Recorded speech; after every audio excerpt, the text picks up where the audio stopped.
اعوذ باللہ من الشیطان الرجیم بسم اللہ الرحمن الرحیم ان الحمد للہ نحمده ونستعینه ونستغفره ونعوذ باللہ من شرور انفسنا ومن سیئات اعمالنا من يهده الله فلا مضل له ومن يضلل فلا هادي له واشهد ان لا اله الا الله وحده لا شريك له واشهد ان محمدا عبده ورسوله۔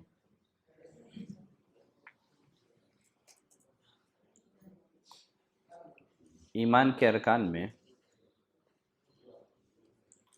ایک اہم ترین رکن آخرت پر ایمان لانا ہے۔ آخرت پر ایمان لانے میں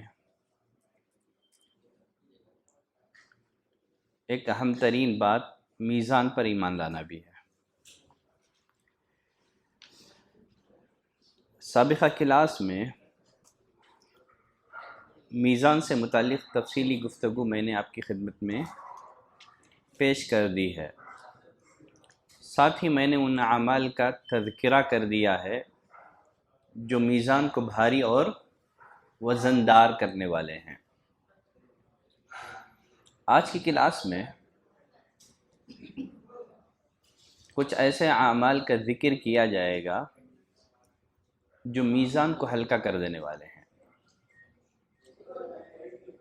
میزان کو ہلکا کر دینے والے اعمال وہی ہیں جو نیکیوں کو ضائع اور برباد کر دینے والے اعمال ہیں۔ سوال یہ ہے، نیکیوں کو ضائع اور برباد کر دینے والے اعمال کون سے ہیں؟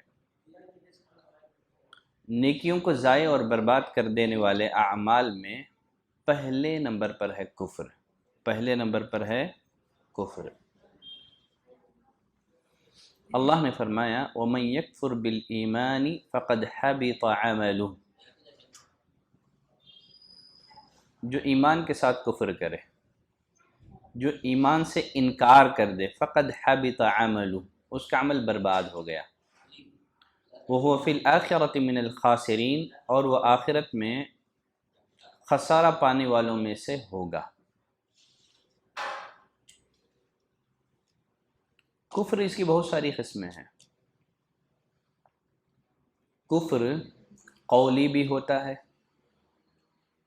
کفر عملی بھی ہوتا ہے، کفر اعتقادی بھی ہوتا ہے۔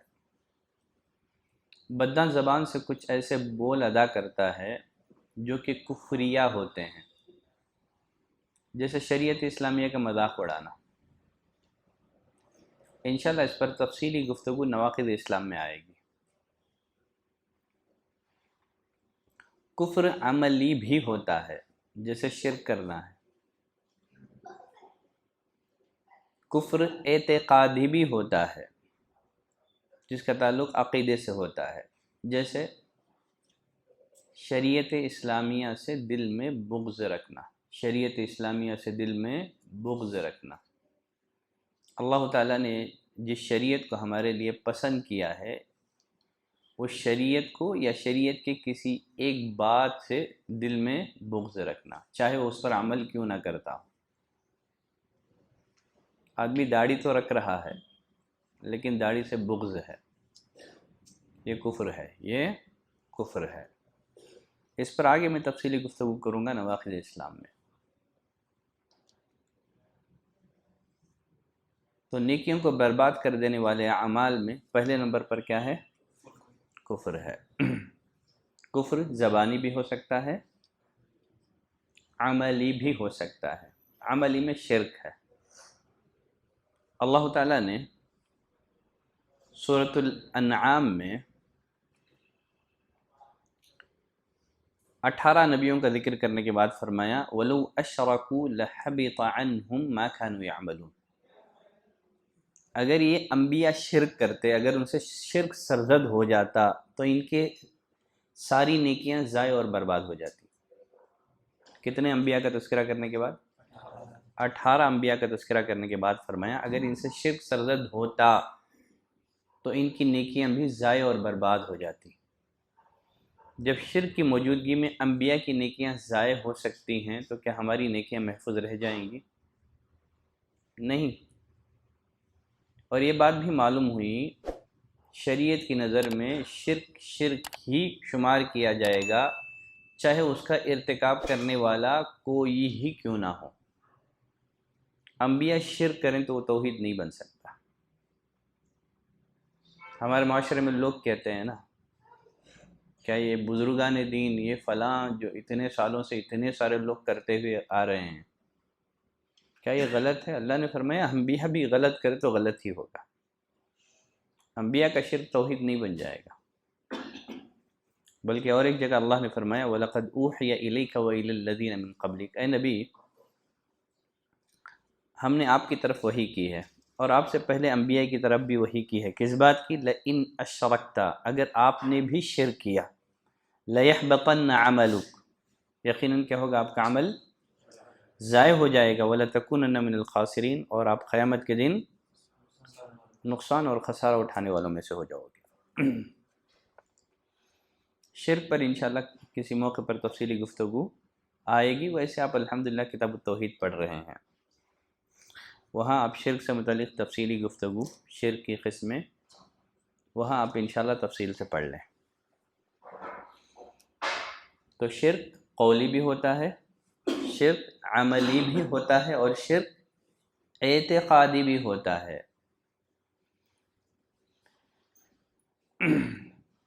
چلیں آگے بڑھتے ہیں۔ بربادی اعمال کے اسباب میں سے دوسرا سبب ہے ارتداد۔ کیا ہے؟ ارتداد۔ ارتداد کا مطلب کہ آدمی مرتد ہو جائے، دین کو چھوڑ دے، کفر کی طرف واپس پلٹ جائے۔ اللہ نے فرمایا وَمَن يَرْتَدِدْ مِنْكُمْ عَنْ دِينِهِ فَيَمُتْ وَهُوَ كَافِرٌ، تم میں سے جو کوئی شخص اپنے دین سے پھر جائے اور کفر کی حالت میں مرے، فَأُولَئِكَ حَبِطَتْ أَعْمَالُهُمْ فِي الدُّنْيَا وَالْآخِرَةِ، دنیا اور آخرت میں ان کے اعمال ضائع ہو جائیں گے، برباد ہو جائیں گے۔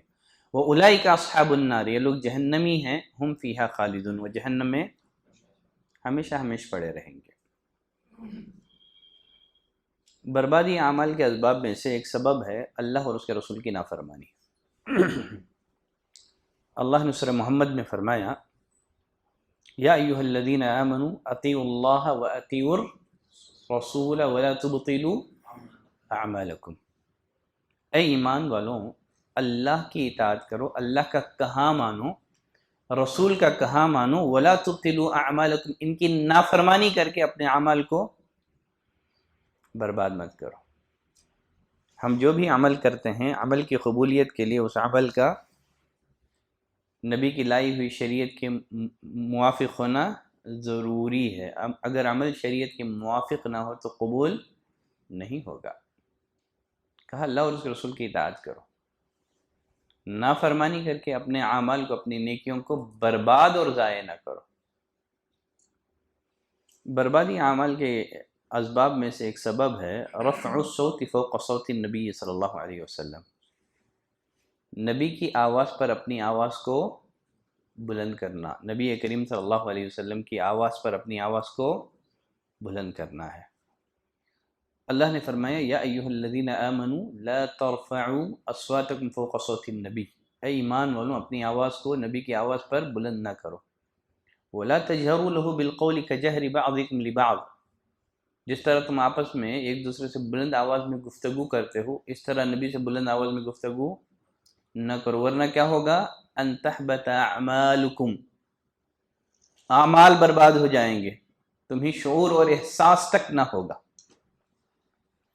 اس آیت کریمہ کے شان نزول میں صحیح بخاری میں ایک واقعہ مذکور ہے۔ مشہور تابعی عبداللہ ابن ابی ملیکہ رحمۃ اللہ علیہ فرماتے ہیں کاد الخیران ان یہلکا، قریب تھا کہ دو سب سے بہتر آدمی ہلاک ہو جاتے، قریب تھا کہ دو سب سے بہترین آدمی ہلاک ہو جاتے۔ کون ہیں دو سب سے بہترین آدمی اس امت کے؟ ابو بکر اور عمر۔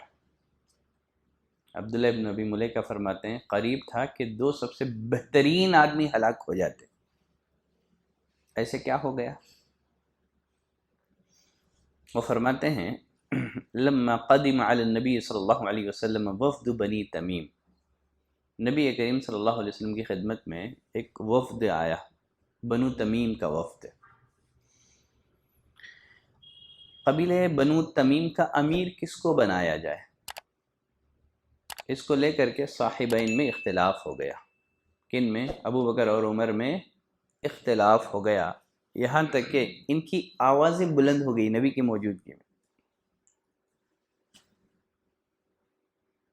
ابو بکر رضی اللہ تعالیٰ عنہ نے ایک نام پیش کیا تو پھر عمر نے ایک نام پیش کیا۔ ابو بکر نے کہا کہ تم ہمیشہ میری مخالفت کرتے ہو، عمر سے کہا کہ میرا ارادہ تمہاری مخالفت کا نہیں ہے، آواز بلند ہو گئی۔ اللہ تعالیٰ نے یہ آیت نازل کر دی، کہا یا ایھا الذین آمنوا لا ترفعوا اصواتکم فوق صوت النبی، اے ایمان والوں اپنی آواز کو نبی کی آواز پر بلند نہ کرو۔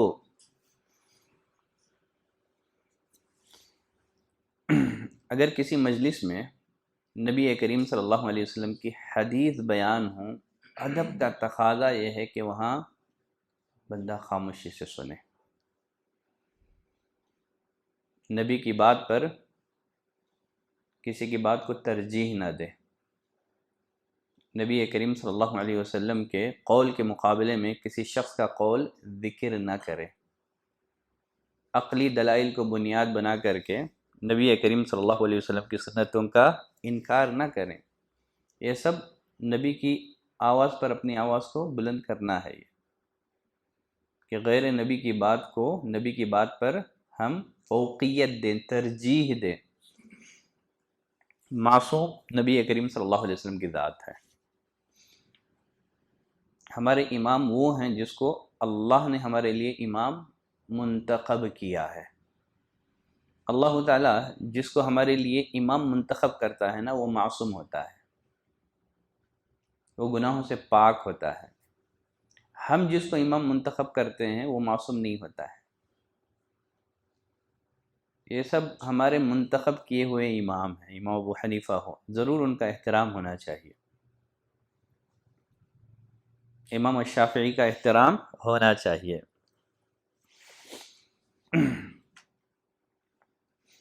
ہماری یہ بات نہیں ہے، ہماری دعوت یہ نہیں ہے کہ ان ائمہ کے اقوال کو کوئی اہمیت نہ دی جائے، بس ہماری دعوت صرف یہی ہے کہ آپ امام ابو حنیفہ رحمۃ اللہ علیہ کے اقوال کو ضرور لیں، لیکن جب تک وہ حدیث کے مطابق ہو۔ ائمہ کو چھوڑنے کی ہماری دعوت نہیں ہے، ائمہ کی اس بات کو چھوڑنا ہے جو کتاب اور سنت کے مخالف ہو، اماموں کو چھوڑنے کی ہماری دعوت نہیں ہے۔ ہم یہ نہیں کہتے کہ ائمہ کو چھوڑ دو، ہماری دعوت بس اتنی ہے کہ ائمہ کی اس بات کو چھوڑ دو جو کتاب اور سنت کے مخالف ہے۔ خیر چلیں آگے بڑھتے ہیں، بات لمبی ہو جائے گی۔ بربادی اعمال کے اسباب میں سے ایک سبب ہے بدعت۔ کیا ہے؟ بدعت۔ بدعت ایجاد کرنا یہ بھی بربادی عمل کا سبب ہے، اور بدعت پر عمل کرنا یہ بھی بربادی عمل کا سبب ہے۔ نبی کریم صلی اللہ علیہ وسلم نے فرمایا من احدث فی امرنا ھذا، جس نے ہمارے اس دین میں ایسی چیز ایجاد کی ما لیس منہ، جو اس میں سے نہیں ہے، کیا ہے؟ فہو رد، وہ مردود ہے، وہ غیر مقبول ہے۔ تو معلوم ہوا کہ بدعت ایجاد کرنا یہ جائز نہیں ہے اسلام میں، اس لیے کہ دین کمپلیٹ ہے، دین مکمل ہے۔ یہاں مجھے امام مالک رحمۃ اللہ علیہ کا ایک قول یاد آ رہا ہے۔ امام مالک رحمۃ اللہ علیہ فرماتے ہیں من ابتدع فی الاسلام بدعتا یراها حسنہ، جو کوئی اسلام میں کسی بدعت کو ایجاد کرتا ہے اور اس کو اچھا سمجھتا ہے، فقد زعم ان النبی صلی اللہ علیہ وسلم خان الرسالہ، اس آدمی کا عقیدہ ہے کہ نبی کریم صلی اللہ علیہ وسلم نے دین کو پہنچانے میں خیانت سے کام لیا۔ آپ نے دین مکمل نہیں پہنچایا ہے،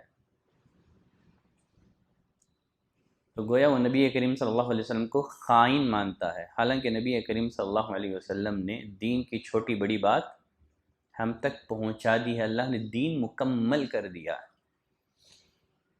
دین مکمل ہوا ہے، دنیا مکمل نہیں ہوئی ہے۔ جب ہم لوگوں کو بدعات سے روکتے ہیں تو لوگ کہتے ہیں کیا نبی کریم صلی اللہ علیہ وسلم کے زمانے میں اینک تھا، موٹر گاڑی تھی، کار تھی؟ بھئی ہم نے کب کہا دنیا مکمل ہو گئی ہے؟ اللہ نے فرمایا الیوم اکملت لکم دینکم، آج میں نے دین کو مکمل کیا، دنیا مکمل نہیں ہوئی ہے۔ تو دین میں بدعات ایجاد کرنا یہ بدعت ہے، یہ حرام ہے۔ آپ دنیا میں نئی نئی چیزیں ایجاد کریں، دنیاوی ایجادات تو ہمارے پاس نہیں ہیں، جو کچھ ہے دین میں نئی نئی چیزیں ایجاد کر رہے ہیں۔ جہاں ایجاد کرنا تھا تو وہاں تو ہمارے پاس کچھ بھی ایجادات نہیں ہیں، جہاں منع کیا گیا ہے وہاں کیا کر رہے ہیں؟ ایجاد کر رہے ہیں۔ خیر چلیں، اسی طرح نبی کریم صلی اللہ علیہ وسلم فرمایا من عمل عملا لیس علیہ امرنا فہو رد، جس کسی نے ایسا عمل کیا لیس علیہ امرنا، جو ہمارا حکم نہیں ہے، فہو رد، وہ مردود ہے۔ تو بدعت ایجاد کرنا یہ بھی جائز نہیں ہے، اور بدعت پر عمل کرنا یہ بھی جائز نہیں، حرام ہے۔ چلیں آگے بڑھتے ہیں۔ بربادی اعمال کے اسباب میں سے ایک سبب ہے ریاکاری۔ کیا ہے؟ ریاکاری، دکھاوا۔ ریاکاری اس کی دو قسمیں ہیں، ایک ریا منافقین کا ہے، وہ لوگوں کو دکھانے کے لیے ظاہری طور پر اسلام کا دعویٰ کرتے تھے، اسلام کا نام لیتے تھے، مگر ان کے دلوں میں کفر پوشیدہ تھا۔ یہ بھی ریا ہے، لیکن یہ کفر اکبر ہے۔ ریاکاری کی ایک دوسری قسم ہے عملی ریا، کہ آدمی مسلمان ہے، مومن ہے، لیکن کوئی کام کرتے ہوئے، نیکی کا کوئی عمل کرتے ہوئے اس کی نیت کیا ہے؟ دکھاوے کی بھی ہے، تاکہ لوگ اس عمل پر اس کی تعریف کریں، تو یہ چھوٹا شرک ہے۔ محمود بن لبید رضی اللہ تعالیٰ عنہ کی روایت ہے، رسول اللہ صلی اللہ علیہ وسلم نے فرمایا ان اخوف ما اخاف علیکم الشرک الاصغر، اے میرے صحابہ مجھے تمہارے بابت سب سے زیادہ چھوٹے شرک کا ڈر ہے۔ صحابہ اکرام نے نبی کریم صلی اللہ علیہ وسلم سے سوال کیا وما الشرک الاصغر، اللہ کے رسول یہ چھوٹا شرک کیا ہے؟ چھوٹا شرک ہوتا کیا ہے؟ چھوٹے شرک کی تعریف کیا ہے؟ نبی کریم صلی اللہ علیہ وسلم نے فرمایا چھوٹے شرک سے مراد کیا ہے؟ الریا، دکھاوے کے لیے کوئی عمل کرنا۔ اور آگے نبی کریم صلی اللہ علیہ وسلم نے فرمایا یقول اللہ عز وجل لہم یوم القیامہ، قیامت کے دن اللہ تعالیٰ ریاکاروں سے کہے گا اذا جزی الناس باعمالہم، جب لوگوں کو ان کے اعمال کا بدلہ اور صلہ دیا جائے گا، اس دن اللہ ریاکاروں سے کہے گا، کیا کہے گا؟ اذهبوا الى الذین کنتم تراؤون فی الدنیا، جاؤ ان کے پاس جن کو دکھاوے کے لیے تم عمل کرتے تھے، دیکھو کیا وہ تم کو تمہارے اعمال کا بدلہ دے سکیں گے کیا؟ تو کتنی بڑی ذلت ہوگی اگر روز قیامت کہہ دیا جائے جاؤ اپنے اعمال کا صلہ، اپنے اعمال کا بدلہ انہی سے لے لینا جن کے لیے تم نے عمل کیا تھا۔ تو بربادی اعمال کے اسباب میں سے ایک سبب کیا ہے؟ ریاکاری، دکھاوا بھی ہے۔ بربادی اعمال کے اسباب میں سے ایک سبب ہے کاہن اور نجومی کے پاس جانا۔ کاہن اور نجومی کے پاس جانا، جو بھی غیب کے دعوے دار ہیں، جو بھی غیب کا دعویٰ کرتے ہیں، ان کے پاس جانا۔ اگر کوئی آدمی کسی کاہن کے پاس جائے، نجومی کے پاس جائے، جا کر کے بس اس سے اپنا مسئلہ شیئر کرے، اس کی بات کی تصدیق نہیں کر رہا ہے، محض اس کے پاس جا رہا ہے، اپنا پرابلم اسے سنا رہا ہے، نبی کریم صلی اللہ علیہ وسلم فرمایا من اتی عرافا فسألہ عن شیء، جو کسی نجومی کے پاس جائے، فسألہ عن شیء، اور اسے کسی چیز کے بابت سوال کرے، لم تقبل له صلاة 40 لیلہ، 40 دن تک اللہ اس کی عبادت قبول نہیں کرے گا، نماز قبول نہیں کرے گا، صرف جانے والے کی۔ اگر کوئی آدمی کسی کاہن یا نجومی کے پاس جائے اور اس کی باتوں کی تصدیق بھی کرے تو ایسا آدمی دین سے نکل جائے گا۔ نبی کریم صلی اللہ علیہ وسلم نے فرمایا من اتا کاہنا او عرافا، جو کسی کاہن کے پاس جائے یا عراف کے پاس جائے۔ دو ورڈ رسول اللہ صلی اللہ علیہ وسلم نے یوز کیے ہیں، ایک ہے کاہن اور ایک ہے عراف۔ فرق کیا ہے کاہن اور عراف میں؟ کاہن وہ ہوتا ہے جو مستقبل کے بارے میں بتاتا ہے، فیوچر کے بارے میں۔ عراف وہ ہوتا ہے جو پاسٹ کے بارے میں بتاتا ہے۔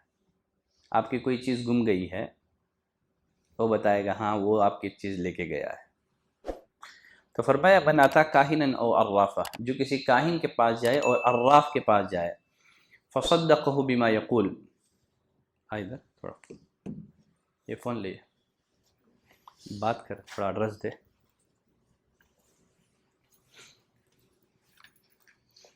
مسجد کا ایڈریس بول، فرقان کا۔ من اتا کاہنا او عرافا، جو کسی کاہن کے پاس جائے اور عراف کے پاس جائے، فصدقه بما یقول، اور اس کی بات کی تصدیق بھی کرے، فقد کفر بما انزل علی محمد، اس نے محمد صلی اللہ علیہ وسلم پر نازل ہونے والی شریعت کا انکار کیا۔ جائے تصدیق نہ کرے، جائے تصدیق نہ کرے گا تو نقصان کیا ہوگا؟ جا کر کے تصدیق کرے تو آدمی اسلام سے نکل جائے گا۔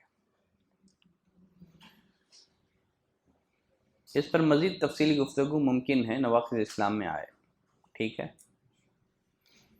بربادی اعمال کے اسباب میں سے ایک سبب ہے کسی کے متعلق قسم کھانا کہ اللہ اسے نہیں بخشے گا۔ کسی کے متعلق قسم کھا کر کے کہنا کہ اللہ اسے نہیں بخشے گا۔ صحیح مسلم کی روایت ہے، نبی کریم صلی اللہ علیہ وسلم نے فرمایا ان رجلا قال، ایک آدمی نے کہا واللہ لا یغفر اللہ لفلان، اللہ کی قسم اللہ فلاں کو نہیں بخشے گا، فلاں کو معاف نہیں کرے گا۔ نبی کریم صلی اللہ علیہ وسلم نے فرمایا، اس آدمی کی یہ گفتگو سننے کے بعد اللہ فرماتا ہے من ذا الذی یتعلی علی الا اغفر لفلان، کون ہے جو میری قسم کھاتا ہے کہ میں فلاں کو نہیں بخشوں گا؟ پھر آگے نبی کریم صلی اللہ علیہ وسلم نے فرمایا، اللہ نے فرمایا فإنی غفرت لفلان، میں نے فلاں کو معاف کر دیا، وَأَحْبَبْتُ عَمَلًا، جا میں نے تیری نیکیوں کو برباد کر دیا۔ چلیں اس سے بڑھ کر کے اور ایک حدیث میں آپ کو سنا رہا ہوں، ابو ہریرہ رضی اللہ تعالیٰ عنہ راوی ہے، یہ بھی بڑی عجیب و غریب حدیث ہے۔ وہ فرماتے ہیں کان رجلان فی بنی اسرائیل متواخیین، بنی اسرائیل میں دو آدمی تھے جو آپس میں بھائی بنے ہوئے تھے۔ بنی اسرائیل میں دو لوگ تھے جو آپس میں ایک ساتھ رہتے تھے، بھائی بنے ہوئے تھے۔ فکان احدہما یذنب، ان میں سے ایک گنہگار تھا، والآخر مجتہد فی العبادہ، دوسرا عبادتوں میں جد و جہد کرنے والا تھا۔ اب جو عبادتوں میں جد و جہد کرنے والا تھا، بھائی کو گناہ میں ہمیشہ ملوث دیکھتا، اسے نصیحت کرتا اقصر، ڈر اللہ سے، گناہ سے باز آ جا۔ فوجدہ یوما علی ذنب فقال له، حسب عادت اس نے اپنے بھائی کو گناہ کرتے ہوئے دیکھ کر کے نصیحت کی، کہا اللہ سے ڈر، گناہ سے باز آ جا۔ لیکن اس کا جو گنہگار بھائی تھا اس نے کہا خلینی و ربی، چھوڑ دے، میرا معاملہ میرے رب کے ساتھ ہے۔ ابعثت علی رقیبا، کیا تو مجھ پر نگران بنا کر کے بھیجا گیا ہے؟ جب دیکھو میرے پیچھے پڑے رہتا ہے، چھوڑ، میرا معاملہ میرے رب کے ساتھ ہے۔ اب جو نیک آدمی تھا، جو عبادت میں جد و جہد کرنے والا تھا، اس کو غصہ آ گیا۔ اب اس نے کہا واللہ لا یغفر اللہ لک، اللہ کی قسم اللہ تیری مغفرت نہیں کرے گا۔ او لا یدخلک اللہ الجنہ، اللہ تجھے ہرگز جنت میں داخل نہیں کرے گا۔ کیا ہو گیا معاملہ اس کے بعد؟ نبی کریم صلی اللہ علیہ وسلم نے فرمایا فقبض ارواحہما، اللہ نے فرشتے کو بھیجا، ملک الموت کو بھیجا، دونوں کی روحیں قبض کی گئی، دونوں کو رب العالمین کے دربار میں پیش کیا گیا۔ جو عبادت میں محنت کرنے والا تھا، اللہ نے اس سے پوچھا اکنت بی عالمہ، کیا تو میرے بارے میں جانتا ہے؟ اکنت علی ما فی یدی قادرا، کیا تو اس چیز پر قادر ہے جو کہ میرے ہاتھ میں ہے؟ کیا تو میرے بارے میں جانتا ہے؟ کیا تجھے اس چیز پر قدرت ہے جو کہ میرے ہاتھ میں ہے؟ پھر اللہ نے وقال للمذنب، جو گنہگار تھا، اللہ نے اس سے کہا اذهب فادخل الجنت برحمتی، جا میری رحمت سے جنت میں داخل ہو جا۔ کس سے؟ گنہگار سے۔ وقال للآخر، جو عبادت میں جد و جہد کرنے والا تھا، اس سے متعلق اللہ کا حکم ہوا اذهبوا به الى النار، جاؤ اسے لے جا کر کے جہنم میں داخل کرو۔ یہی ہے تقوی کا غرور۔ اس کو کیا کہتے ہیں؟ تقوی کا غرور۔ اگر اللہ نے آپ کو نیکیوں پر استقامت عطا کی ہے، اس کا یہ مطلب نہیں ہے کہ آپ جنت کی سرٹیفکیٹ یا جہنم کی سرٹیفکیٹیں بانٹتے ہوئے پھرو، لوگوں کو جنتی یا جہنمی قرار دو۔ آپ کا کام نصیحت کرنا ہے، حکم لگانا آپ کا کام نہیں ہے۔ ابو ہریرہ رضی اللہ تعالیٰ عنہ یہ حدیث بیان کرنے کے بعد فرماتے ہیں والذی نفسی بیدہ لتکلم بکلمہ، اس نیک آدمی نے، عبادت میں جد و جہد کرنے والے انسان نے اپنی زبان سے ایک ایسا کلمہ نکال دیا او بقت دنیا و آخرتہ، اس ایک جملے نے اس کی دنیا اور آخرت دونوں برباد کر دی۔ تو زبان کا صحیح استعمال کرے۔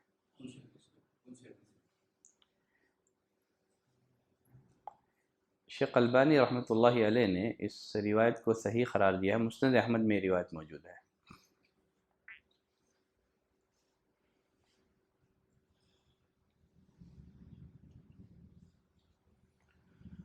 بربادی اعمال کے اسباب میں سے ایک سبب ہے عصر کی نماز کو چھوڑنا، عصر کی نماز کو ترک کر دینا۔ اللہ نے قرآن میں فرمایا حافظوا علی الصلوات، نمازوں کی حفاظت کرو، خصوصیت کے ساتھ درمیانی جو صلاۃ ہے اس کی حفاظت کرو۔ جو عصر کی صلاۃ ترک کر دے اس سے متعلق نبی کریم صلی اللہ علیہ وسلم نے فرمایا من ترک صلاۃ العصر فقد حبط عمله، جس نے عصر کی نماز ترک کر دی اس کے اعمال برباد ہو گئے۔ اور ایک روایت میں رسول اللہ صلی اللہ علیہ وسلم نے فرمایا الذی تفوتہ صلاۃ العصر، جس انسان کی عصر کی نماز چھوٹ گئی کأنما وطر اہلہ ومالہ، گویا اس آدمی کے اہل و عیال اور اس کا مال سب لٹ گیا، ایسا شخص کنگال ہو گیا، یعنی نیکیاں چلی گئی اس کی، کچھ نہیں بچا اس کے پاس۔ قیامت کے دن سب سے پہلے سوال عبادتوں میں کس کے بارے میں ہوگا؟ نماز ہی سے متعلق ہوگا۔ نماز ہوگی تو دوسری نیکیوں کا فائدہ ہے، اگر نماز نہیں تو دوسری نیکیوں کی طرف دیکھا ہی نہیں جائے گا۔ نماز کو ترک کر دینا یہ بھی بربادی عمل کا سبب ہے، کیونکہ پہلا سوال قیامت کے دن نماز ہی سے متعلق ہوگا۔ نماز ہے تو دوسری نیکیوں کی قدر کی جائے گی، نماز نہیں، آپ کی نہ صدقہ اور خیرات کی قدر ہے، نہ آپ کے روزوں کی کوئی قدر ہے، نہ آپ نے جو حج کیا ہے اس کی کوئی ویلیو ہے۔ نماز کے بعد ان عبادتوں کی ویلیو ہے۔ نماز کو چھوڑ کر کے آپ حج پہ حج کر رہے ہیں، عمرے پہ عمرے کر رہے ہیں، لیکن نماز نہیں ہے تو یقین مانو آپ کو آپ کی نیکیوں کا کچھ بھی فائدہ نہیں ہوگا۔ جب ایک نماز کو ترک کر دینے سے ساری نیکیاں آپ کی برباد ہو سکتی ہیں، تو اس شخص کا معاملہ کیا ہے جو نماز ہی نہیں پڑھتا ہے؟ صرف ایک نماز کو چھوڑ دینا یہ بربادی عمل کا سبب ہے، جو نماز ہی نہیں پڑھتا اس کا معاملہ کیا ہے؟ لا حظ فی الاسلام لمن ترک الصلاۃ، عمر بن الخطاب نے کہا اس آدمی کا اسلام میں کچھ بھی حصہ نہیں ہے جو نماز کو ترک کر دیتا ہے۔ خیر چلے، ہر موضوع اپنی جگہ ایک الگ موضوع ہے، اس قابل ہے کہ اس کو ایک مستقل لیکچر بنایا جائے۔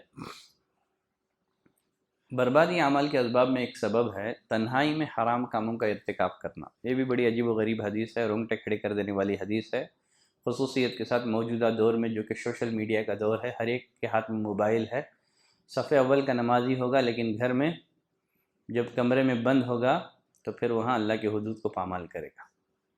جو لوگ سوشل میڈیا کا غلط استعمال کرتے ہیں، جب بھی گناہ کا خیال شیطان دل میں لائے، یہ حدیث تصور میں لائیں، اس حدیث کا سب سے پہلے مخاطب میں خود اپنے آپ کو بناتا ہوں۔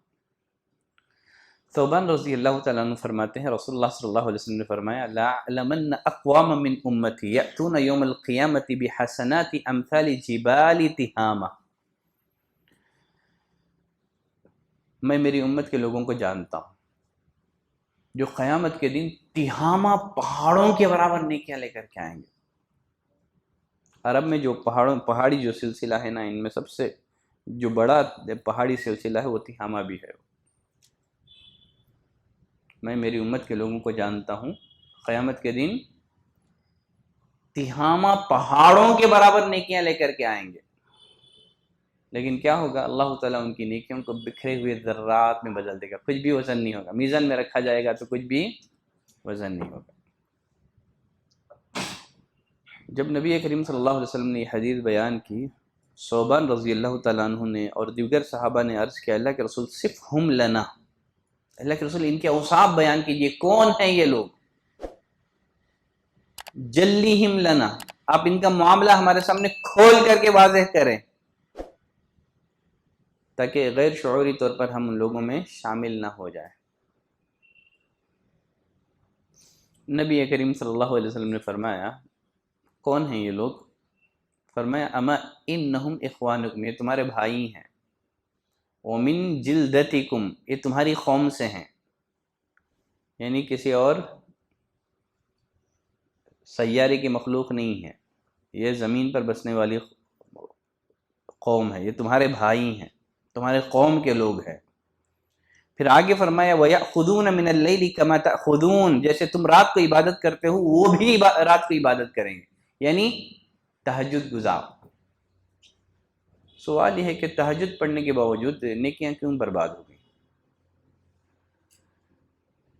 نبی کریم صلی اللہ علیہ وسلم نے فرمایا وَلَكِنَّهُمْ أَقْوَامٌ إِذَا خَلَوْا بِمَحَارِمِ اللَّهِ انْتَهَكُوهَا، لیکن یہ لوگ ایسے لوگ ہوں گے جب تنہائی میں ہوں گے تو پھر اللہ کے حدود کو پامال کریں گے، اللہ کی حرمتوں کا، اللہ کی حرام کردہ چیزوں کا ارتکاب کریں گے۔ لوگوں کی مجلس میں تو بڑے نیک، لیکن جب تنہائی میں ہوں گے تو کیا کریں گے؟ اللہ کی حرمتوں کو پامال کریں گے، گناہوں کا ارتکاب کریں گے تنہائی میں۔ تو اپنی جو تنہائیاں ہیں اس کو پاک رکھیں، ورنہ پھر نماز روزوں کا فائدہ نہیں ہوگا۔ تہامہ پہاڑوں کے برابر نیکیاں لے کر کے جائیں گے، میزان میں کچھ بھی وزن نہیں ہوگا۔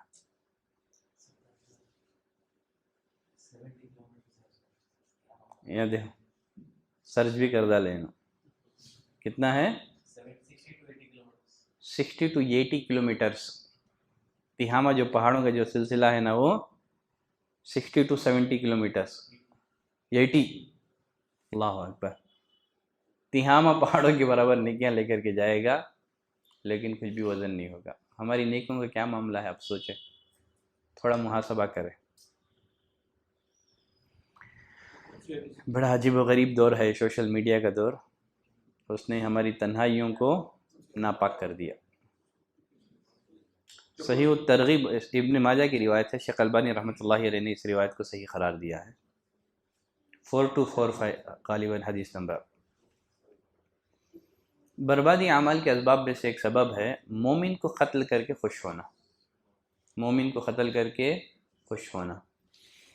نبی کریم صلی اللہ علیہ وسلم نے فرمایا من قتل مؤمنا فاقتبط بقتله، جس نے کسی مومن کو قتل کیا پھر اس پر خوش ہوا، لا يقبل اللہ منہ صرفا ولا عدلا، اللہ ایسے انسان کی نہ فرض عبادت قبول کرے گا نہ نفل عبادت۔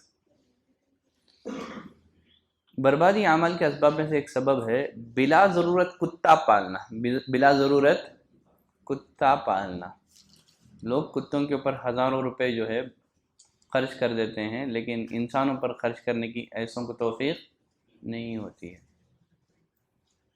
لاکھوں روپے کتوں پر خرچ کیے جاتے ہیں ہمارے معاشرے میں، اور کیا ہے، مہذب معاشرہ ہے یہ۔ نبی کریم صلی اللہ علیہ وسلم نے فرمایا من امسک کلبا فانه ينقص كل يوم من عمله قيراط، جو کوئی کتا پالتا ہے بلا ضرورت کے، روزانہ اس کے اعمال میں سے ایک قرات ثواب گھٹا دیا جائے گا.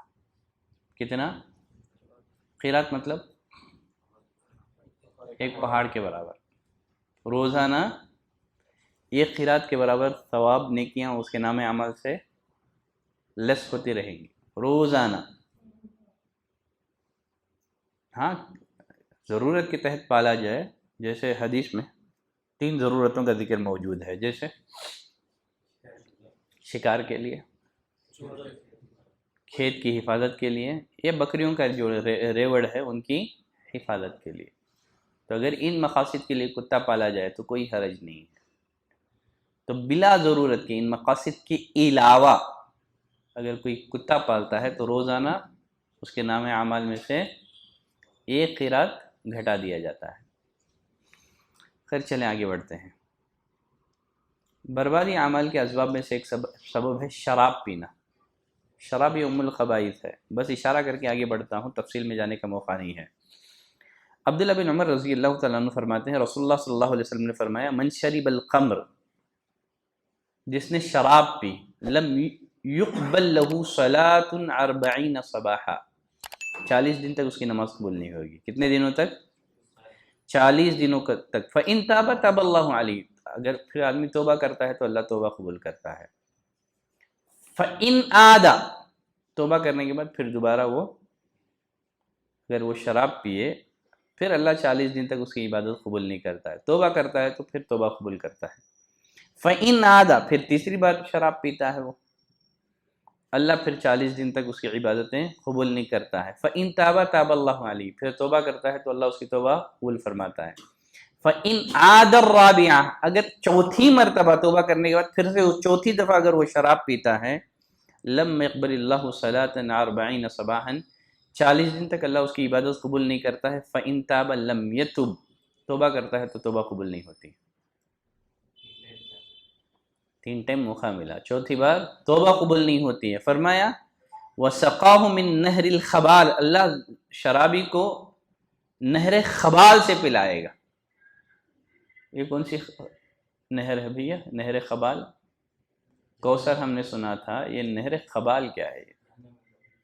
جہنمیوں کے جسم سے بہنے والا خون اور پیپ، یہ قیامت کے دن شرابی کو پلایا جائے. ویسے شراب پینے کے اس کے علاوہ بھی بہت سارے نقصانات ہیں. بربادی اعمال کے اسباب میں سے ایک سبب ہے ظلم کرنا. کیا ہے؟ ظلم کرنا. سید عائشہ رضی اللہ تعالیٰ عنہ فرماتی ہیں نبی کریم صلی اللہ علیہ وسلم کے اصحاب میں سے ایک شخص آپ صلی اللہ علیہ وسلم کی خدمت میں حاضر ہوا. قعد بین یدی النبی صلی اللہ علیہ وسلم، آپ کے سامنے بیٹھ گیا. کہنے لگا اللہ کے رسول ان لی مملوکین، میرے بہت سارے غلام ہیں. یکذبوننی، جھوٹ بولتے ہیں، خیانت کرتے ہیں، میری نافرمانی کرتے ہیں، تو میں کیا کرتا ہوں؟ ان کو مارتا ہوں، گالی دیتا ہوں، برا بھلا کہتا ہوں. پھر کہنے لگے فکیف انا منہم، اللہ کے رسول قیامت کے دن میرا ان کے ساتھ معاملہ کیسے ہوگا؟ میرے کچھ خادم ہیں، غلام ہیں، نافرمانی کرتے ہیں تو مار دیتا ہوں، جھوٹ بولتے ہیں تو مار دیتا ہوں، قیامت کے دن میرا ان کے ساتھ حساب کیسے ہوگا؟ نبی کریم صلی اللہ علیہ وسلم نے فرمایا یحسب ما خانوک وعصوک وکذبوک وعقابک ایاہم، قیامت کے دن انہوں نے جو خیانت کی ہے، انہوں نے جو نافرمانی کی ہے، جھوٹ بولا ہے، اس کا بھی حساب ہوگا، اور جو تم نے ان کو سزا دی ہے اس کا بھی حساب ہوگا. ان کی نافرمانی کا بھی حساب اور تمہاری سزا کا بھی حساب. پھر آگے اس کی 3 ہی صورتیں ہو سکتی ہیں. اگر کمپیئر کیا جائے تمہاری سزا اور ان کی نافرمانی تو کتنی صورتیں ہو سکیں گی؟ پہلی صورت یہ ہے فَإِن كَانَ عِقَابُكَ إِيَّاهُمْ بِقَدْرِ ذُنُوبِهِمْ، جو تم نے سزا دی ہے اگر تمہاری سزا ان کے گناہوں کے برابر ہوئی، كَانَ كَفَافًا، معاملہ برابری پر ختم، نہ ثواب نہ گناہ تمہارے لیے. کیوں؟ انہوں نے جتنا گناہ کیا تھا تم نے اتنی سزا دے دی. اگر معاملہ برابری پر ختم ہو گیا تو بچ گئے تم، نہ ثواب نہ عذاب.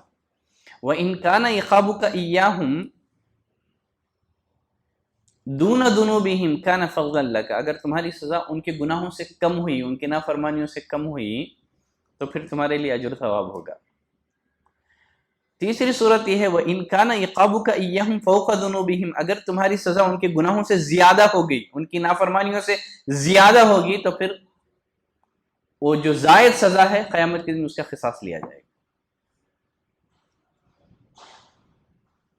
اب وہ صحابی نبی کے مسجد سے ہٹے، رونے لگے، فجعل یبکی، رسول اللہ صلی اللہ علیہ وسلم نے ان سے کہا اما تقرأ کتاب اللہ، کیا تم نے قرآن کی آیت نہیں سنی ہے وَنَضَعُ الْمَوَازِينَ الْقِسْطَ لِيَوْمِ الْقِيَامَةِ، قیامت کے دن ہم ٹھیک ٹھیک وزن کرنے والے ترازو لا کر کے قائم کر دیں گے، فَلَا تُظْلَمْ نَفْسٌ شَيْئًا، کسی پر ذرہ برابر بھی ظلم نہیں کیا جائے گا، اگر کسی نے رائی کے دانے کے برابر نیکی یا گناہ کی ہوگی تو اس کا بھی حساب ہوگا، اور ہم حساب لینے کے لیے کافی ہیں۔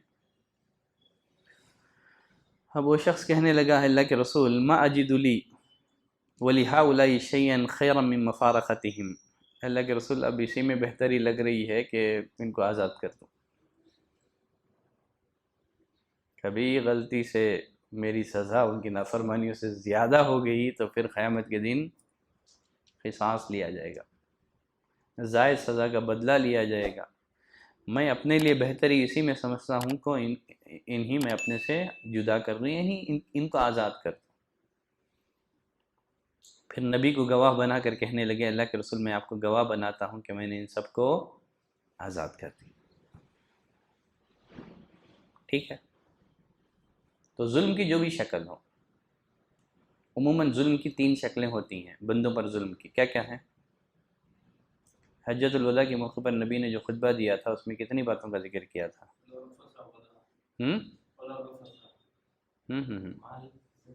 مال، عزت، الا ان دماءکم واموالکم واعراضکم، خون، عزت، آبرو، مال، یا تو مرڈر کرے گا یا تو مارے گا، خون، ٹھیک ہے، یا تو عزت اور آبرو، گالی دینا ہے، الزام لگانا ہے، غیبت کرنا ہے، یہ سب کیا ہے؟ عزت اور آبرو۔ دوسرا ہے مال، مال چرانا ہے، ہڑپنا ہے، دھوکہ دینا ہے، جھوٹی قسمیں کھا کر کے مال فروخت کرنا ہے، کسی کی زمین پر ناحق قبضہ کر لینا ہے، یہ سب کیا ہے؟ انسانوں پر ظلم کرنے کی بنیادی 3 شکلیں، یہی 3 شکلیں ہیں عموماً ظلم کی، یا تو اس کا تعلق مرڈر سے ہوگا، خون سے ہوگا، یا عزت اور آبرو سے ہوگا، یا تو مال سے ہوگا۔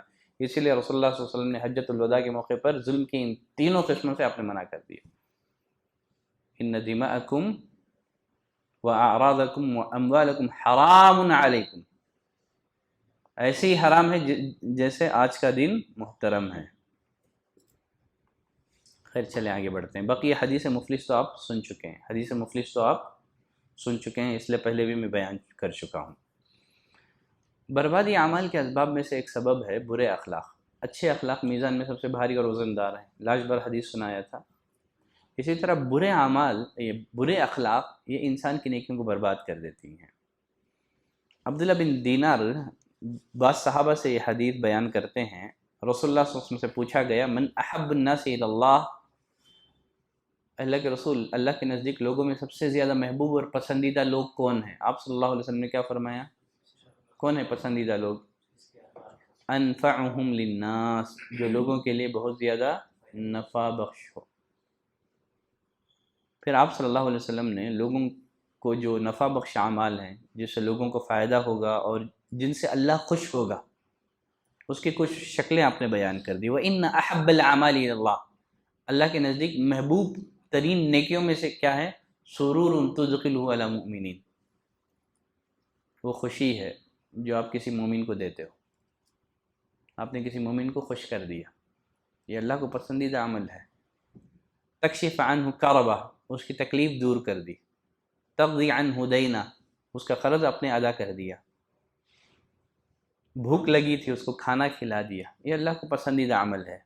پھر آگے فرمایا وَلَأَنْ أَمْشِيَ مَعَ أَخِي الْمُسْلِمِ فِي حَاجَةٍ، میں اپنے کسی مسلمان بھائی کی ضرورت کو پورا کرنے کے لیے نکلوں، یہ میرے نزدیک محبوب اور پسندیدہ ہے کسی مسجد میں 2 ماہ اعتکاف کرنے سے۔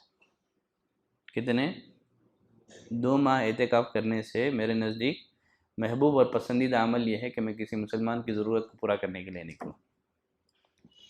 پھر آگے فرمایا ومن کف غضبہ، جو اپنے غصے کو روک لیتا ہے، غصے پر کنٹرول کرتا ہے، اللہ قیامت کے دن اس کی پردہ پوشی کرتا ہے، اس کے عیوب پر پردہ ڈال دیتا ہے۔ ومن کظم غیظہ، جو غصے کو پی لیتا ہے، وہ غصہ نافذ کرنے پر قادر بھی ہے، اللہ تعالیٰ قیامت کے دن اس کے دل کو رضامندی سے بھر دے گا۔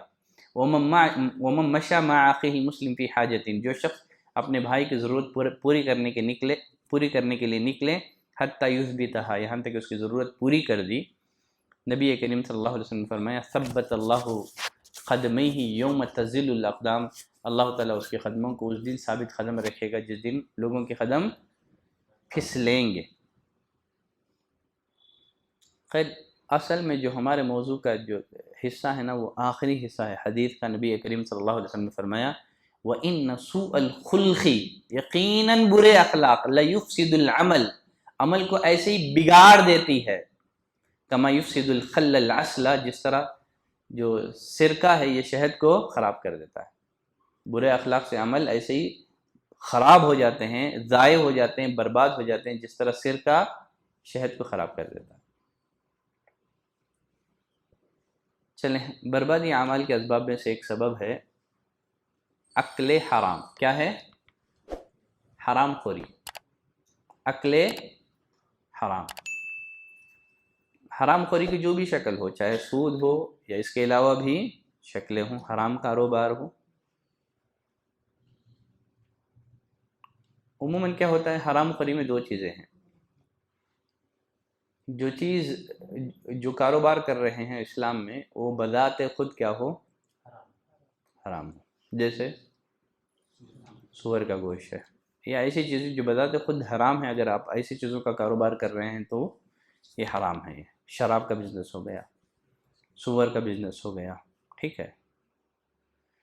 بس اوقات ایک چیز ہوتی ہے جائز ہوتی ہے، لیکن آپ اس جائز چیز کو غلط طریقے سے حاصل کرتے ہیں، جیسے انڈا، مرغی، گائے۔ آپ نے مرغی چوری کر دی، ٹھیک ہے، گائے چوری کر کے بقرعید میں ذبح کر دیا، عید الاضحیٰ میں۔ یہ سب حلال ہے، لیکن اس کو حاصل کرنے کا جو طریقہ آپ نے اختیار کیا وہ کیا ہے؟ پیسہ یہ حلال ہے، لیکن سودی کاروبار سے آپ اس کو حاصل کر رہے ہیں، تو پھر کیا ہوگا؟ یہ حرام۔ حرام کاری کی جو بھی شکلیں ہیں، اللہ نے فرمایا یا ایھا الرسل کلوا من الطیبات، اے رسولوں کی جماعت پاکیزہ روزی کھاؤ، وعملوا صالحا، نیک عمل کرو۔ پہلے اللہ نے کس بات کا حکم دیا؟ پاکیزہ روزی کھاؤ، بعد میں حرام کھا کر کے نیک عمل کریں گے تو قبول نہیں ہوگا۔ اسی بنا پر اہل علم جو ہے اکل حلال کو قبولیت عمل کے شرائط میں سے ذکر کرتے ہیں۔ عمل کی قبولیت کے 4 شرطیں، کسی نے 3 شرطیں، کسی نے 4 شرطیں ذکر کی ہیں، تو اکثر اہل علم نے اکل حلال کو بھی قبولیت عمل کی شرط قرار دیا ہے۔ حرام کھانے والے کا عمل قبول نہیں ہوتا ہے۔ جس طرح عمل کی قبولیت کے لیے اخلاص ضروری ہے، عمل کا سنت کے مطابق ہونا ضروری ہے، اسی طرح روزی کا حلال ہونا بھی ضروری ہے۔ چلیں، ایک حدیث ہے مشہور معروف حدیث ابو ہریرہ رضی اللہ تعالیٰ عنہ کی۔ آپ صلی اللہ علیہ وسلم نے فرمایا اے لوگوں، ان اللہ طیب لا یقبل الا طیبا، اللہ پاک ہے، پاک ہی کو قبول کرتا ہے۔ وان اللہ امر المؤمنین بما امر به المرسلین، اللہ نے مومن بندوں کو اسی بات کا حکم دیا ہے جس بات کا حکم کہ اس نے رسولوں کو کیا تھا۔ اللہ نے مومنوں سے کہا یا ایھا الذین آمنوا کلوا من طیبات ما رزقناکم، اے ایمان والو حلال روزی کھاؤ، یہ مومنوں کو خطاب ہے۔ اور رسولوں کو خطاب یا ایھا الرسل کلوا من الطیبات واعملوا صالحا۔ پھر اس کے بعد ثم ذکر الرجل، نبی کریم صلی اللہ علیہ وسلم کی تعلیم کا انداز یہ ہوتا کہ آپ ایگزامپل کے ذریعے سے سمجھاتے تھے، مثالوں کے ذریعے سے آپ سمجھاتے تھے، آپ بہترین معلم تھے۔ آپ نے اس کو ایک اچھے انداز سے واضح کیا۔ پھر آپ نے ایک شخص کا ذکر کیا، یطیل السفر، لمبا سفر کرتا ہے۔ مسافر کی دعا قبول ہوتی ہے کہ رد ہوتی ہے؟ قبول ہوتی ہے نا، یہ مسافر ہے، یہ یطیل السفر، لمبا سفر کر رہا ہے۔ اور شارحین نے حدیث نے ذکر کیا کہ کوئی سفر عام سفر نہیں تھا بلکہ یہ حج کا سفر تھا۔ اشعث اکبر، بال بکھرے ہوئے تھے، کپڑے غبار آلود تھے۔ ایسے انسان کی بھی حالت اللہ کو بڑی پسندیدہ ہے، اللہ ایسے لوگوں پر بھی ترس کھاتے ہیں۔ یمد یدہ الی السماء، اپنے ہاتھوں کو کہاں پھیلاتا ہے؟ آسمان کی طرف پھیلا کر کے دعا کرتا ہے۔ اللہ کو شرم آتی ہے نا کوئی اپنے ہاتھوں کو اٹھا کر کے اپنی ضرورت پیش کرے، اس کے ہاتھوں کو خالی لوٹا دے، اللہ شرم محسوس کرتا ہے۔ مسافر ہے، ٹھیک ہے، مسافر کی دعا رد نہیں ہوتی ہے۔ بال بکھرے ہوئے ہیں، عموماً ایسے شخص کی بھی دعا رد نہیں ہوتی ہے۔ ہاتھوں کو اٹھا کر کے دعا کر رہا ہے، دعا رد نہیں ہوتی ہے۔ یا ربی، صفت ربوبیت کا واسطہ دے رہا ہے۔ انبیاء کی اکثر دعائیں ربنا سے ہی شروع ہوتی ہیں، ربنا آتنا فی الدنیا، ربنا ظلمنا انفسنا۔ آدم علیہ السلام نے اسی ربوبیت کے وسیلے سے دعا کی تو اللہ نے دعا قبول کر لی۔ تو ربوبیت کے وسیلے سے دعا کر رہا ہے، یا ربی، اے میرے رب، اے میرے رب۔ نبی کریم صلی اللہ علیہ وسلم نے فرمایا مطعمہ حرام، کھانا حرام کا ہے، مشربہ حرام، پینا حرام کا ہے، ملبسہ حرام، لباس حرام کے ہیں، وغذی بالحرام، حرام مال سے اس کی پرورش ہوئی ہے، فأنى يستجاب لذلك، اللہ کیوں کر اس کی دعا کو قبول کرے گا؟ تو قبولیت دعا کے اتنے سارے آداب جمع ہونے کے باوجود اس کی دعا ریجیکٹ کر دی گئی۔ پھر چلیں آگے بڑھتے ہیں۔ بربادی اعمال کے اسباب میں سے ایک سبب ہے شوہروں کی نافرمانی کرنا۔ ابو امامہ الباہلی رضی اللہ تعالیٰ عنہ فرماتے ہیں نبی کریم صلی اللہ علیہ وسلم نے فرمایا ثلاثۃ لا تجاوز صلاتهم آذانهم، تین لوگ ایسے ہیں جن کی نماز ہے نا ان کے کانوں سے اوپر نہیں اٹھے گی۔ ہم جو بھی نیکیاں کرتے ہیں نا، فرشتے کیا کرتے ہیں؟ ہماری نیکیوں کو اوپر لے کے جاتے ہیں نا۔ تین لوگوں کی جو نمازیں ہیں نا ان کی نیکیاں ان کے کان سے اوپر نہیں اٹھتی ہیں۔ اب وہ تین لوگ کون ہیں؟ بھگوڑا یعنی غلام، بھاگا ہوا غلام، یہاں تک کہ وہ واپس لوٹ آئے۔ وَامْرَأَةٌ بَاتَتْ وَزَوْجُهَا عَلَيْهَا سَاخِطٌ، عورت اس حال میں رات گزارے کہ اس کا شوہر اس سے ناراض ہو، اللہ اس کی نماز قبول نہیں کرتا ہے۔ نمبر 3، وہ امام قوم، قوم کا امیر، قوم کا امام، وہم لہو کارہون، عوام اس کو ناپسند کرتے ہو، عوام اس کو ناپسند کرتے ہو تو اس کی عبادت بھی اللہ قبول نہیں کرتا ہے۔ اب ناپسندگی کی وجہ کوئی شرعی وجہ ہونا چاہیے۔ آپ امام کو اس وجہ سے ناپسند کرتے ہیں کہ وہ بڑا متقی ہے، پرہیزگار ہے، تو پھر یہ نہیں ہے۔ ویسے اکثر لوگوں کا مزاج آج بدل گیا ہے، ٹھیک ہے، تو کوئی شرعی ریزن سے ناپسند ہے تب یہ معاملہ ہے۔ خیر چلیں، بربادی اعمال کے اسباب میں سے ایک سبب ہے احسان جتلانا۔ اللہ نے فرمایا یا ایھا الذین آمنوا لا تبطلوا صدقاتکم بالمن والاذی، اے ایمان والوں احسان جتلا کر کے، تکلیف دے کر کے اپنی نیکیوں کو برباد مت کرو، اپنے صدقات کو ضائع مت کرو۔ تو آپ صدقہ کرنا ہے تو انما نطعمکم لوجہ اللہ لا نرید منکم جزاء ولا شکرا، اللہ کو خوش کرنے کے لیے ہم تم کو کھلا رہے ہیں، نہ بدلہ چاہیے، نہ ہم یہ چاہتے ہیں کہ تم شکریہ کہو، ہم شکریہ کے بھی نہیں کھلا رہے ہیں، ہم محض اللہ سے بدلہ چاہتے ہیں۔ آپ نے مدد کر دی، پھر اس پر بار بار احسان جتلا رہے ہیں، تکلیف دے رہے ہیں، کیا میں نے تیری مدد نہیں کی تھی، سپورٹ نہیں کیا تھا، احسان فراموش ہے، تو یہ سب کیا ہے؟ اس سے آپ کا صدقہ اور خیرات ضائع ہو جائے گا۔ بربادی عمل کے اسباب میں سے ایک سبب ہے مدینے میں بدعت ایجاد کرنا۔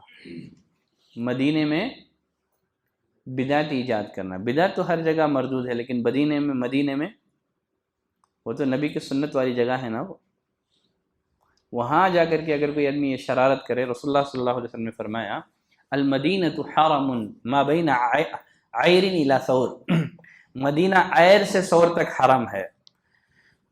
پھر آگے فرمایا فمن احدث فیہا حدثا، جو مدینے میں بدعت ایجاد کرتا ہے یا بدعتی کو پناہ دیتا ہے، اس پر اللہ کی لعنت ہے، فرشتوں کی لعنت ہے، سارے لوگوں کی لعنت ہے، اللہ نہ اس کی فرض عبادت قبول کرے گا نہ نفلی عبادت قبول کرے گا۔ اب تو سوشل میڈیا کے دور میں ہم لوگ دیکھ رہے ہیں مدینے میں جا کر کے جو ہے نا میلاد النبی کے لوگ مٹھائیاں تقسیم کر رہے ہیں۔ ہو رہا نہیں ہو رہا؟ کہا کہ جو مدینے میں بدعت ایجاد کرے گا، اللہ کی، فرشتوں کی اور سارے انسانوں کی لعنت ہے، اس کی عبادتوں کا فائدہ نہیں ہوگا۔ پھر آگے نبی کریم صلی اللہ علیہ وسلم نے فرمایا وَذِمَّةُ الْمُسْلِمِينَ وَاحِدَةٌ، تمام مسلمانوں کا عہد و پیمان ایک جیسا ہے، ایک ادنا درجے کا مسلمان بھی کسی غیر مسلم کو پناہ دے سکتا ہے۔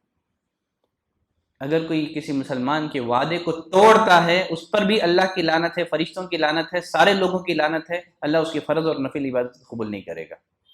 اگر کوئی ادنے درجے کا مسلمان بھی کسی غیر مسلم کو اپنی پناہ دے دے، کہے کہ میری پناہ میں ہے، اس کو قتل کرنا جائز نہیں ہے۔ اگر کوئی ایسے غیر مسلم کو قتل کر دیتا ہے جس کو مسلمان نے پناہ دے رکھی ہو تو اس پر اللہ کی لعنت ہے، فرشتوں کی لعنت ہے، سارے انسانوں کی لعنت ہے، اللہ اس کی فرض اور نفل عبادت قبول نہیں کرے گا۔ بلکہ عمر بن الخطاب رضی اللہ تعالیٰ عنہ کے زمانے میں ایک جنگ ہوئی، مہینوں تک جنگ جاری رہی، وہ قریب تھا کہ مسلمان غیر مسلموں پر غلبہ پا لیتے۔ راتوں رات ایک مسلمان غلام، دوسرے دن جنگ جیتنا، مسلمانوں کو مال غنیمت ہاتھ میں آنے والا ہے، ایک مسلمان غلام نے کہا کہ جاؤ میں تم سب کو پناہ دیتا ہوں۔ وہ بھی جنگ لڑی گئی، ایک ماہ لڑی گئی تھی وہ جنگ، مسلمانوں کو بہت مشکل ہوا دشمن کا مقابلہ کرتے کرتے۔ راتوں رات ایک مسلمان غلام نے پناہ دے دی، اس کی پناہ کا اعتبار کر کے جنگ روک لی گئی۔ تو یہ ہے دین اسلام کے محاسن۔ پھر اسی حدیث میں رسول اللہ صلی اللہ علیہ وسلم نے فرمایا وَمَنِ ادَّعَا إِلَىٰ غَيْرِ أَبِيهِ، جس نے اپنی نسبت اپنے باپ کے علاوہ کی۔ لے پالک بچے ہیں نا، لوگ پال لیتے ہیں لیکن پورا ڈاکومنٹ اپنے نام پہ کر لیتے ہیں، اور بچہ بڑا ہونے کے بعد اگر اس کو معلوم ہو جائے کہ فلاں باپ نہیں ہے، فلاں اس کا باپ ہے، پھر بھی وہ اپنی نسبت اس کی طرف کرتا ہے، سن آف اصل باپ کے بجائے دوسروں کا نام لیتا ہے، تو رسول اللہ صلی اللہ علیہ وسلم فرمایا من ادعا الی غیر ابیہ، جس نے اپنی نسبت اپنے باپ کے علاوہ کی، فعلیہ لعنت اللہ، اس پر بھی اللہ کی لعنت ہے، فرشتوں کی لعنت ہے، سارے انسانوں کی لعنت ہے۔ لا يقبل اللہ منہ یوم القیامۃ صرفا ولا عدلا، اللہ روز قیامت ایسے انسان کی فرض اور نفل عبادت قبول نہیں کرے گا۔ چلیں، بربادی عمل کے اسباب میں سے ایک سبب ہے والدین کی نافرمانی۔ ابو امامہ الباہلی رضی اللہ تعالیٰ عنہ فرماتے ہیں نبی کریم صلی اللہ علیہ وسلم نے فرمایا ثلاثۃ لا يقبل اللہ صرفا ولا عدلا، تین طرح کے لوگ ایسے ہیں اللہ ان کی فرض اور نفل عبادت قبول نہیں کرتا ہے۔ وہ کون ہے؟ عاقن، والدین کا نافرمان، منان، احسان کر کے احسان جتلانے والا، وہ مکذب بالقدر، تقدیر کو جھٹلانے والا۔ آخری عمل، بربادی عمل کے اسباب، یہ بھی ایک لمبا موضوع ہے لیکن تقریباً انشاءاللہ اتنے اسباب آپ کے لیے کافی ہوں گے۔ مشرکین کے ساتھ سکونت اختیار کرنا۔ نبی کریم صلی اللہ علیہ وسلم نے فرمایا لا يقبل اللہ عز وجل من مشرک بعد ما اسلم عملا، اللہ تعالیٰ اسلام قبول کرنے کے بعد کسی مشرک کے عمل کو اس وقت تک قبول نہیں کرتا ہے جب تک کہ وہ مشرکوں کو چھوڑ کر کے مسلمانوں سے آنا ملے، جب تک کہ وہ مشرکوں کو چھوڑ کر کے مسلمانوں سے آنا ملے۔ اسلام قبول کرنے کے باوجود اگر وہ غیر مسلموں کی سوسائٹی میں اگر وہ سکونت اختیار کرتا ہے، اللہ اس کے عمل کو قبول نہیں کرتا ہے۔ دیکھیے، اگر کسی معاشرے میں دین پر عمل کرنے کی آزادی ہے اور وہ ہجرت کرنے پر قادر بھی ہے، یعنی ایک تو آزادی ہے تب اس کے حق میں ہجرت ضروری نہیں ہوگا، دین پر وہ پوری آزادی کے ساتھ عمل کر سکتا ہے۔ اگر وہ دین پر آزادی کے ساتھ عمل نہیں کر سکتا ہے، اس پر ظلم ہو رہا ہے اور وہ ہجرت کرنے پر قادر بھی ہے، تب بھی وہ غیر مسلم سوسائٹی میں رہتا ہے تو پھر اس کا عمل قبول نہیں ہوتا ہے۔ ٹھیک ہے، تو اس کو ضروری ہے کہ جہاں دین پر، شریعت پر آزادی کے ساتھ عمل نہیں کر سکتا ہے، اس معاشرے کو چھوڑ کر کے ایسے معاشرے میں منتقل ہو جائے جہاں پوری آزادی کے ساتھ دین پر وہ عمل کر سکتا ہو۔ تو آج کے لیے اتنی گفتگو کافی ہوگی۔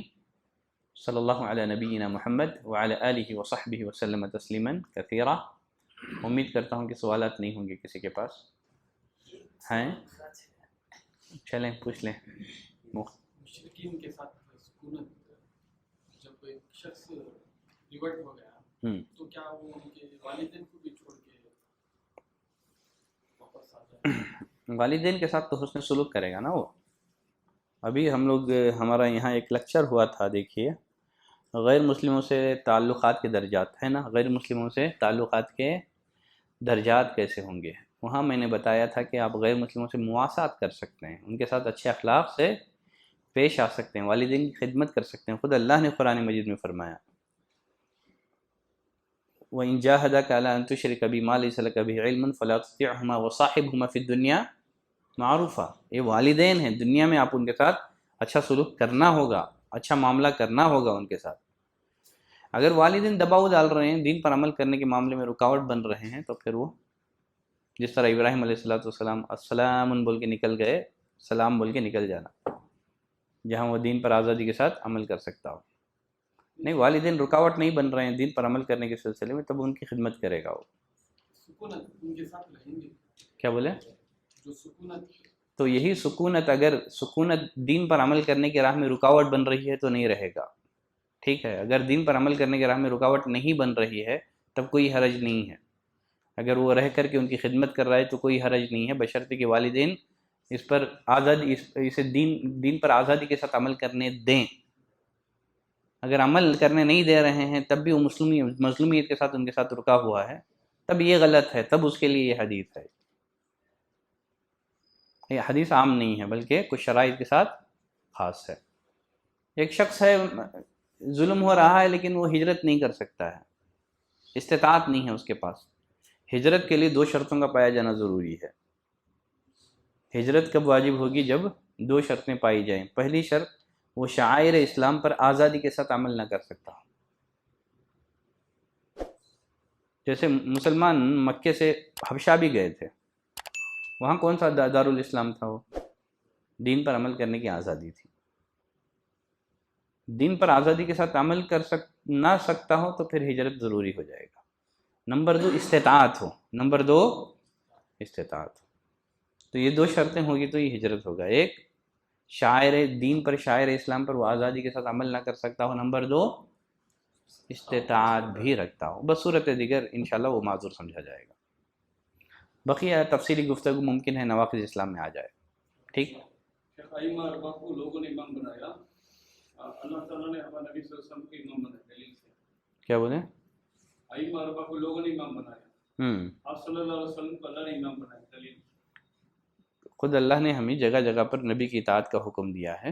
ٹھیک ہے، تو اصل اطاعت جس کی ہم پر واجب ہے وہ اللہ ہی کی اطاعت ہے، وہ اللہ کی اطاعت ہے اور اس کے رسول کی اطاعت ہے. من یطیع الرسول فقد اطاع اللہ، قل ان کنتم تحبون اللہ فاتبعونی وما ارسلناک الا رحمۃ للعالمین. تو یہ ساری روایتیں، ساری آیتیں اس بات پر دلالت کرتی ہیں. کلمہ بھی ہم نبی کا پڑھتے ہیں، خبر میں بھی سوال بھی نبی سے متعلق ہوگا. کسی ائمہ کے بارے میں خبر میں سوال نہیں ہوگا کہ تم کس کے پیروکار تھے، ہے نا، تم کس فقہ کو فالو کرتے تھے، اس بارے میں سوال ہوگا کیا؟ نہیں ہوگا.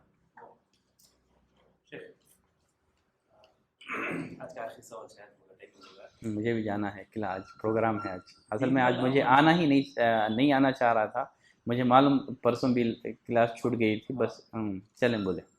دین پر عمل نہیں کر سکتے تو ہجرت کرنا، یہ عمل مطلب انڈیویجول عمل ہے یا دعوت کے کام میں رکاوٹ کو اس میں لیا جائے؟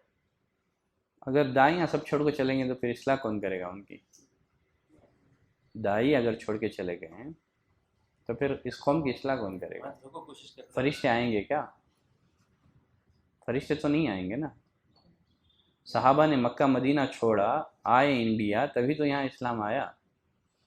اگر صحابہ سوچتے کہ نہیں بھائی وہاں مدینہ میں اسلامی معاشرہ قائم ہے، مدینہ کیوں چھوڑیں، ہم مدینہ میں ہی رہتے ہیں، مدینہ چھوڑ کے نہیں نکلیں گے، اگر صحابہ یہ سوچ کر کے مدینہ میں ہی رہ جاتے تو اسلام دنیا کے کونے چپے چپے میں پھیلتا نہیں پھیلتا نا. انہوں نے ہجرت کی. ہماری ایک سوچ ہے کہ فلانی جگہ دعوت بہت اچھی طرح سے کر سکتے ہیں، بہت آزادی، ہم لوگ وہاں جا کے کریں گے. کیا بولے؟ فلانی کنٹری ہے، فلانا اسٹیٹ ہے جہاں پر دعوت کا کام بہت اطمینان سے، آرام سے، آزادی ہے کر سکتے ہیں، تو ہم جا کر وہاں کا شفٹ ہو جائیں گے. جائیں ذہن بنائیں ان لوگوں کا، لیکن اصل زیادہ حقدار آپ کا اپنا محلہ ہے، یہاں پر آزادی نہیں ہے، فار ایگزامپل آزادی نہیں دینے ہے، میں مشکلات ہیں، وہاں پر آسانی ہے، چلو وہاں بھی نان مسلم بھرے ہوئے ہیں، ٹھیک ہے جاؤ الحمدللہ انشاءاللہ، کوئی حرج نہیں، کوئی حرج نہیں، کوئی حرج نہیں. ٹھیک ہے. کیا بولے؟ قضا بھی نہیں کرنا ہے آپ کو، ٹھیک ہے، کیونکہ کوئی شرعی ریزن ہو تو ہی قضا ہے. سو اسلام میں شرعی ریزن کے بغیر قضا نہیں ہے، توبہ ہے. سو شرعی ریزن من نام عن الصلاۃ او نسیھا فلیصلیھا اذا ذکرھا، حدیث میں رسول اللہ صلی اللہ علیہ وسلم نے فرمایا جو سو جائے بھول جائے، جب یاد آئے پڑھ لے. تو سونا بھولنا، یاد ہے اب پڑھ لیں گا بعد میں پڑھ لوں گا بول کر کے ہاں ڈھکلتے رہیں گے تو قضا نہیں ہے، یہاں توبہ ہے. ٹھیک ہے، کوئی شرعی ریزن ہو تو ہی قضا ہے. سو قضا ایک شریعت کا حکم ہے، بلا دلیل کے آپ قضا نہیں کر سکتے. آپ تو سو گئے تھے، جب آنکھ کھولی فوراً آپ پڑھ لیں، پھر نہیں ایک آدھا گھنٹہ چھوڑ کر پڑھوں گا بولیں گے تو پھر نہیں ہے. بھول گئے تھے فوراً آئے کیا ہو گیا، میں باتوں میں مشغول ہو گیا، فوراً پڑھ لیں گے. تو شرعی ریزن حدیث میں 2 ذکر کیے گئے ہیں، من نام عن الصلاۃ او نسیھا فلیصلیھا اذا ذکرھا.